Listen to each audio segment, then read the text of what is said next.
Measuring for the Jobskin bariatric band can feel quite intimidating when you haven't done it before, but it is in fact quite a simple garment to measure for.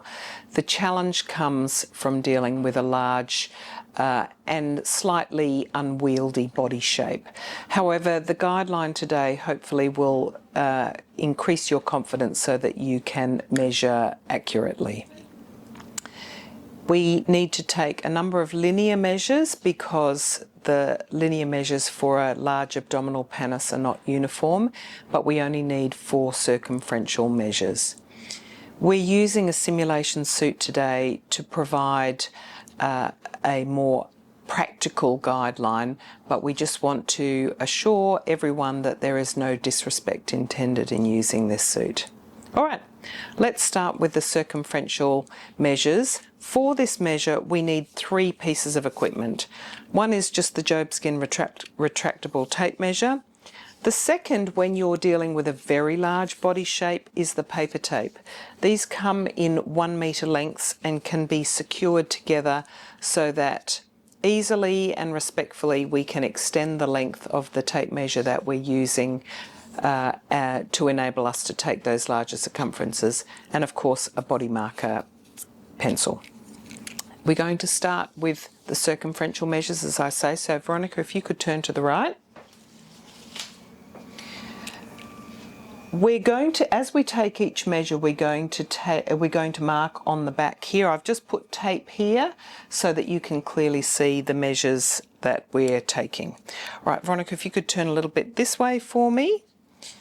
And I'm just going to tuck this under your breast or pecs. So this first measure is as high up on the abdomen that you can place the tape measure, and there's a very natural resting point when you tuck up under either breasts or pecs, and I'm marking that on the back. Next, not much lower usually, but does have a natural feel to it. You can jiggle your tape measure around till it sits comfortably at the waist. Even with a large abdomen, it will be a little bit more of an obvious place on the sides.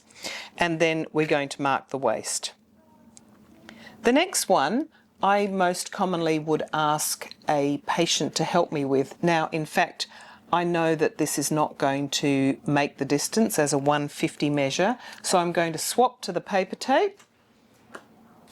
Veronica, for this measure we're just going to use the paper tape, so I wonder if you could help me locate this at the largest point of your belly.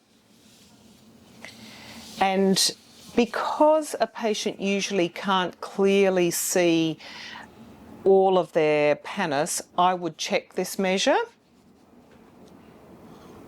and bring that up just a little bit. Now, this is not a measurement that is parallel to the floor, unlike the under breast or pecs or at the waist. It's going to angle up because we need to get these 4 measures in a limited space, because as soon as the buttocks get really bigger, if we extend the garment down further, it's only going to roll up, so it becomes both uncomfortable and unstable. So we're going to mark that here. So I've got my measurement for the largest part of the belly. Then I'm going to swap back to my tape measure, and I'm going to tuck this under the largest point of the pannus. Sorry, the lowest point of the pannus. Again, this is an angled measure because we need to bring the bottom of the abdomen up to the lowest point of where the back sort of sits reasonably flat. So I'm going to bring that across like that, and again mark the back. Now, if you don't feel confident, you may like to mark just the lateral aspect here for height so that you know where the bottom of the garment's going to go to. All right, now we can measure the distances, the first linear measure. Veronica, if you could turn around. So we are now measuring from the top of the garment to the waist, and then it's a continuous measure because we're going from the top of the garment to the largest point of the belly, and the top of the garment to the end of the garment. Veronica, if you could turn back to the front, we now have to take 5 more linear measures. Both sides, the centre, and then mid lateral aspect on each side. So we go from the top of the garment to where you have potentially marked, or just to where there is a natural sitting point here. And normally when you are measuring a real person rather than someone in a simulation suit, you'll find there's not so much curve in that contour measure there. So the right side, and then we'll take the centre. This is the longest measure that you will have because it's contoured over the belly right up into where the pannus attaches to the torso. Then we're going to go to the left side, the right side, sorry. Do the same again.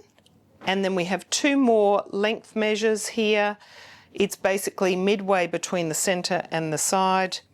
Again, a contoured measure to where the pannus attaches to the belly. And lastly, on the left side here.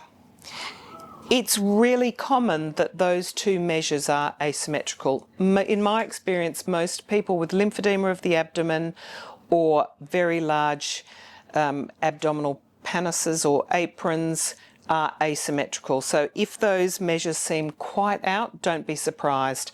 But do take a photo. The photos help our designers a lot. They're a very simply constructed garment within the layering and reinforcement, but they are very complex to design to make sure that they do the job that we intend.